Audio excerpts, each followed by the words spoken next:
Salut les potes, bienvenue sur ma nouvelle vidéo. Une vidéo spéciale aujourd'hui, hein? Pas tous les jours qu'on va faire ça, parce que c'est pas tous les jours ça arrive non plus. Le déroulement de l'accouchement, comment tout ça s'est passé, comment que ça arrive dans la vie d'un homme. Parce que tu sais, on connaît beaucoup les histoires des femmes qui accouchent. Souvent, tu sais, des influenceuses mères là, qui racontent comment ça s'est passé de leur côté, puis t'as jamais la version des gars vraiment. Mon micro est correct, hein? Fait que là aujourd'hui, ben j'ai décidé que j'allais vous compter le côté. Quand tu le dis vite, ça c'est comme compter le côté.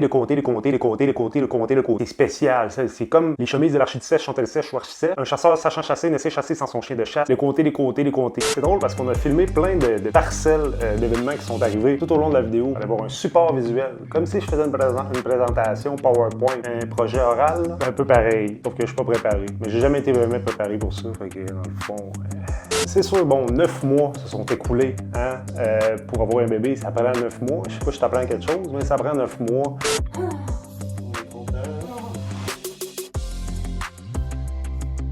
Fait que 9 mois de gestation. C'est comme un petit alien qui pousse dans le corps à ta blonde. C'est spécial. Ta blonde, là, ça change. Son corps change. Il y a une petite bébite qui pousse là-dedans. Donc, t'attends pendant 9 mois de connaître un individu qui est en train de se créer. C'est fucké. On avait hâte de la voir. C'était interminable. Elle a commencé à donner des coups. Dans le fond, ce qu'elle faisait, c'est elle jouait du bass drum dans le ventre à ma blonde. Des fois, elle sortait des katas. Elle faisait du jiu-jitsu dans son ventre. Il faisait ça de même. C'était l'enfer. Il fallait qu'elle sorte.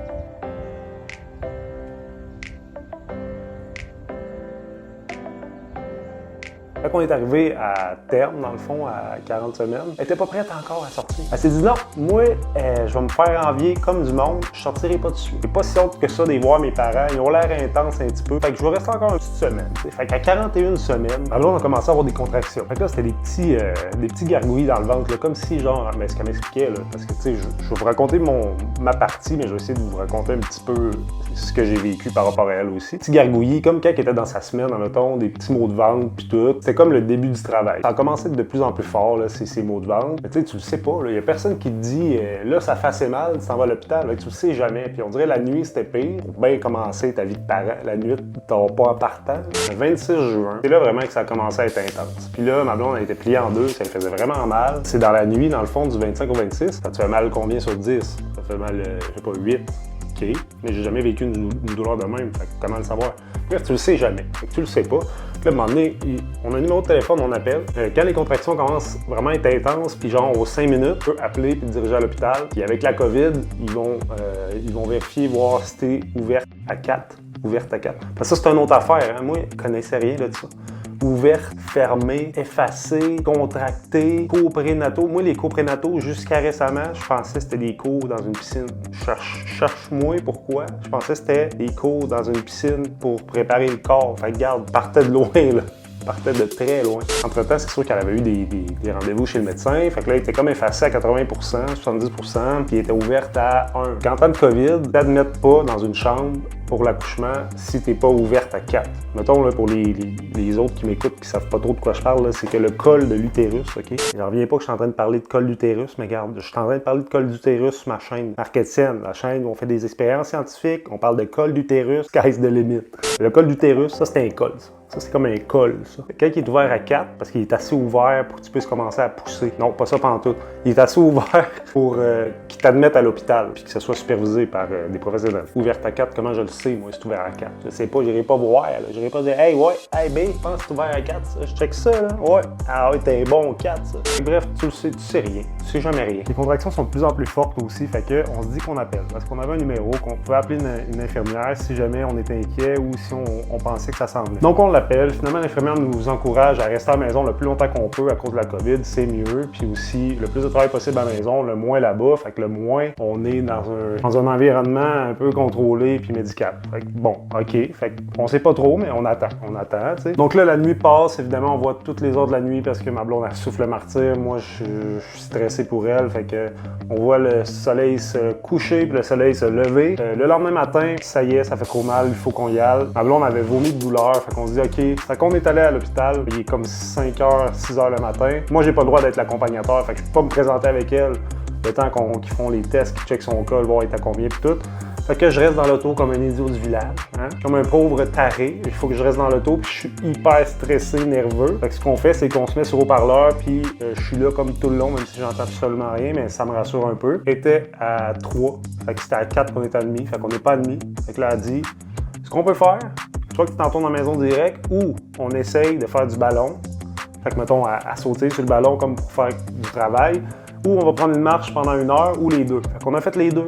Maintenant, on a fait 1 heure de ballon. Pendant ça, là, j'étais sur mon sel, dans le char, je capotais, je stressais. On est allé prendre une marche d'1 heure. Fait qu'on s'est rendu au McDo, qui est vraiment pas loin. Fait qu'on s'est rendu au McDo, aller-retour. J'étais allé me chercher un petit snack pour déjeuner. Je coupe cette vidéo-là en deux, juste pour vous dire que cette vidéo est une présentation de mon Twitch. On va voir ça, mon Twitch. Je fais des lives là-dessus. On est vraiment une belle communauté. C'est la façon la plus interactive que tu peux avoir avec moi. Ça se disait pas, cette phrase-là. Sauf que je voulais dire que c'est la plateforme que je suis le plus près de vous. On s'échange, on jase, c'est le fun. On a des concours là-dessus. On joue à des jeux. Pour vrai, c'est vraiment trippant. Puis tu peux t'abonner à 200 abonnés. On est à 155. À 200 abonnés, tu peux follow, mais tu peux t'abonner aussi. S'abonner, c'est payant. Sauf qu'à 200, je vais faire un test live ou de la cuisine live. Ça va être insane. Fait que va voir ça. Twitch, Marketing 2i. Ciao! On est revenu, sauf que ma blonde, c'était pas drôle, là, marcher pendant 1 heure. Là. Elle avait de la misère à se bouger le corps. Fallait qu'elle marche. Elle avait des contractions 5 minutes. 5-6 minutes. Fallait qu'elle marche, elle avait mal, c'était l'enfer. Pour vrai, c'était l'enfer.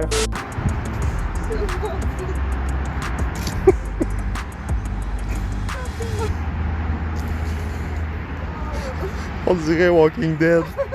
Donc, une fois revenu à l'hôpital, il recheck son col et est encore à 3, il nous renvoie à la maison. Donc, on a tout préparé notre stock pour rien, on retourne à la maison, sauf que les contractions, ils n'arrêtent pas eux autres. Ils continuent. Ils continuent. Là, on a souffle. On sait pas plus quand qu'il faut y aller. Ça fait très mal, mais on sait pas quand il faut y aller. Vers l'après-midi, début de l'après-midi, 3 heures, c'est vraiment trop intense. OK, là, fuck that, là, on y va. Là. C'est pas vrai que tu vas accoucher ici. Là, on est à 4, on est à demi. Enfin, on a notre chambre. C'est un soulagement incroyable. Puis à le gardeur, les chambres sont vraiment belles, tu sais. Puis les infirmières sont vraiment smart. On dirait que t'es à l'hôtel, là, pour vrai. T'as ta chambre de bain, t'as ta douche, tout. Les contractions continuent. Les infirmières me donnent plein de trucs pour essayer de calmer la souffrance de ma blonde. On a une massage. Ma blonde peut s'accrocher sur des affaires. Tout. Bref, on essaye tout parce que ça fait vraiment mal. Ça lui fait encore vraiment mal pendant comme 6 heures de temps jusqu'à ce qu'il revienne prendre la grosseur de son col, comment ça l'a dilaté. Là, on se dit, on est minimum à 8, ça fait tellement longtemps, puis ça fait tellement mal, je peux pas croire. C'est à 5. Fait qu'en 6 heures, ça l'a ouvert de 1 cm. On est anéanti. Ma blonde est exténuée. Ça fait 36 heures qu'elle n'a pas dormi. Moi non plus. Ma blonde n'est plus capable de souffrir. Fait que là, elle demande la péridurale. Elle voulait le faire naturel, sauf que là, elle se dit, là, c'est pas vrai, je serai pas capable, j'ai plus d'énergie. Qu'est-ce que je suis encore en train?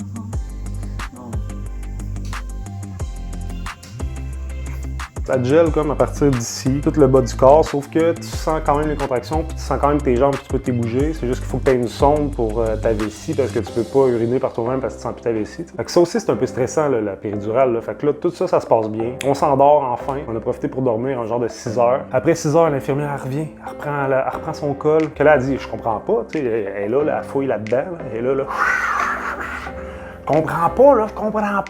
On dirait que c'est complet. Là, moi, je suis comme, c'est complet. Moi, dans ma tête, je suis comme, oh mon Dieu, ça veut-tu dire que ça a fermé? Ça a refermé. Le bébé s'est dit, fuck that, trop long, moi, je m'en retourne à la maison. À rentrer, ça a refermé. Moi, c'était ça dans ma tête. Là, elle me dit, non, elle est complète, elle est prête à pousser. César, ouvre-toi, là. Il est rendu genre 5 heures le matin. J'ai souffert martyr au départ pendant 7 heures pour ouvrir de 1 cm. Finalement, j'ai pris la péridurale, contre toute attente. Mais j'ai réussi à dormir, parce qu'on se rappelle que ça fait 2 jours que j'ai pas dormi. L'infirmière va réveiller le médecin. Les poussées, ça va vraiment bien, sauf que là, on se rend compte que le nez du bébé est par en haut. Ça, il y a un nom médical pour ça, là. Mais moi, c'est pas de la science, là. C'est pas de la médicale, c'est de la science. Fait que je sais pas le nom. Ça a l'air un peu grave, fait que là, on est comme OK. Super stressant. La gynécologue, elle vient, elle dit, normalement, on est capable de tasser la tête pour qu'elle sorte du bon côté, sauf que là, on n'est pas capable d'être trop engagé.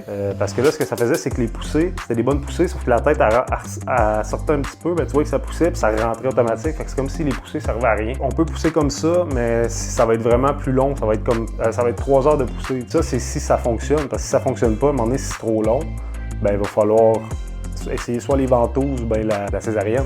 Là, on voulait pas se rendre là, c'était stressant pareil pour le bébé et tout. Puis là, je regarde ma blonde, je dis là, faut vraiment que ça sorte. À chaque fois que ma blonde elle avait une contraction et qu'elle poussait, Vu que la tête du bébé était comme pognée dans le périnée, il y avait un monitoring sur son ventre pour le cœur du bébé puis pour elle. Puis on voyait à chaque fois qu'elle poussait que le cœur du bébé il droppait. Là, ça aussi c'était stressant. Là. Il y a eu vraiment eu des bonnes poussées. Ma blonde elle a fait ça comme une chef. Je l'ai regardé, je l'ai vu dans ses yeux que ça allait se passer. Finalement ça a pris 1h30, le bébé est sorti au complet. Au lieu de 3 heures, comme la gynécologue nous disait. Sauf que là, le placenta était vraiment dur à sortir. Ça a pris 20 minutes avant qu'il sorte. Quand il est sorti, elle a fait une hémorragie. Quand elle a fait une hémorragie, ça valait vraiment grave. J'étais stressé. Elle était stressée. Elle me regardait de même dans les yeux puis elle a dit « Je veux pas mourir ». Ça saignait de partout. La médecin était couverte de sang. Ça avait splashé. Film d'horreur, Annabelle. L'exorciste, tout le monde s'est rentré dans la pièce. Il y avait à peu près 15 personnes. Ils faisaient des affaires. Ils mettaient des pilules dans la bouche. Il y avait plein d'affaires partout. Des solutés, plein d'affaires. Là, moi, j'étais là, je regardais ça. J'étais un spectateur de la vie. Là. Ça va vite. Et là, je vais tomber dans les pommes, moi. Fait que moi, il fallait que je sois le pilier. Il fallait que je sois fort. Pendant ce temps-là, j'ai laissé mes émotions de côté. Je consolais ma blonde. Je disais que tout allait bien, que tout se passait bien. Ça, c'était normal. Ça, c'était normal. Comme si, moi, je savais ce qui se passait. Un coup que tout ça était fini, le bébé était sorti, que ma blonde, c'était pas dangereux pour elle, c'était pas dangereux pour le bébé. J'étais éclaté en sanglots, là, mon ami. Là. Tout le stress a sorti. Je dis, il sera pas long. J'allais m'asseoir, puis là, pow, ça a sorti. Toute l'émotion de la journée. On a resté 48 heures, on est retourné à la maison. Je vais vous expliquer ce qui se passe. Marc a oublié ses clés dans l'hôpital, qu'on l'attend.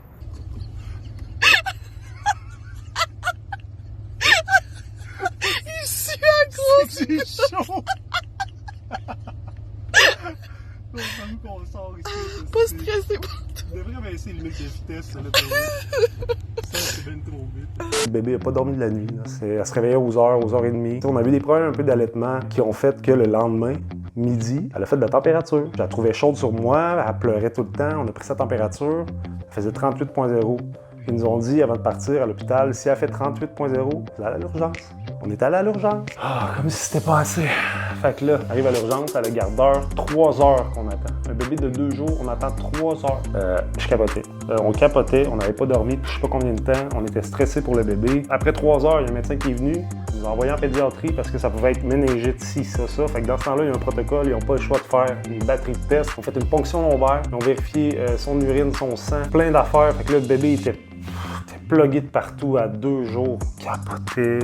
Là, tu voyais ça, puis là, ma blonde, elle broyait. Moi, j'étais comme vraiment stressé. On est resté 48 heures le temps d'avoir les résultats des tests qui étaient tous négatifs, fait qu'on était vraiment contents. On est retourné avec notre petit bonheur à la maison après avoir mangé de la bouffe d'hôpital pendant 2 jours, en fait 4 jours, parce qu'on était 2 jours avant. Ah, j'étais plus capable, j'étais écœuré.